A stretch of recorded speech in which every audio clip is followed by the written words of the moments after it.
അദ്ധ്യായം 16. എഫ്രായിമിൻ്റെ ഓഹരി.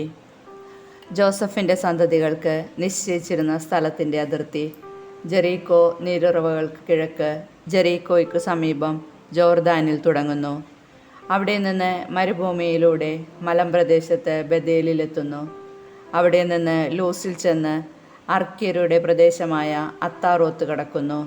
തുടർന്ന് താഴോട്ട് പടിഞ്ഞാറ് വശത്തുള്ള ജഫ്ലേത്യരുടെ ദേശത്തിലൂടെ താഴത്തെ ബെത്ത് ഹൊറോണിൽ പ്രവേശിച്ച് ഗേസർ കടന്ന് കടലിൽ അവസാനിക്കുന്നു. അങ്ങനെ ജോസഫിൻ്റെ പുത്രന്മാരായ മനാസേയ്ക്കും എഫ്രായിമിനും തങ്ങളുടെ അവകാശം ലഭിച്ചു. കുടുംബക്രമം അനുസരിച്ച് എഫ്രായിമിൻ്റെ മക്കൾക്ക് കിട്ടിയ ദേശങ്ങൾ താഴെ പറയുന്നവയാണ്.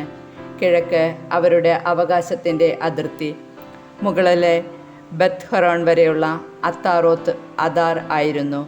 അവിടെ നിന്ന് അത് കടൽ വരെ വ്യാപിച്ചു കിടന്നു. വടക്ക് മിക്മെത്താത്ത, കിഴക്കേ അതിർത്തി താനാത്ത് ഷിലോ വളഞ്ഞ് കിഴക്ക് യനോവായിലെത്തുന്നു. അവിടെ നിന്ന് താഴോട്ടിറങ്ങി അത്താറോത്തിലും നാറായിലും എത്തി ജെറീക്കോയെ തൊട്ട് ജോർദാനിൽ അവസാനിക്കുന്നു. വീണ്ടും തപ്പുവായിൽ നിന്ന് അതിർത്തി കാനാത്തോടിൻ്റെ പടിഞ്ഞാറ് ഭാഗത്തുകൂടെ കടന്ന് കടലിൽ അവസാനിക്കുന്നു.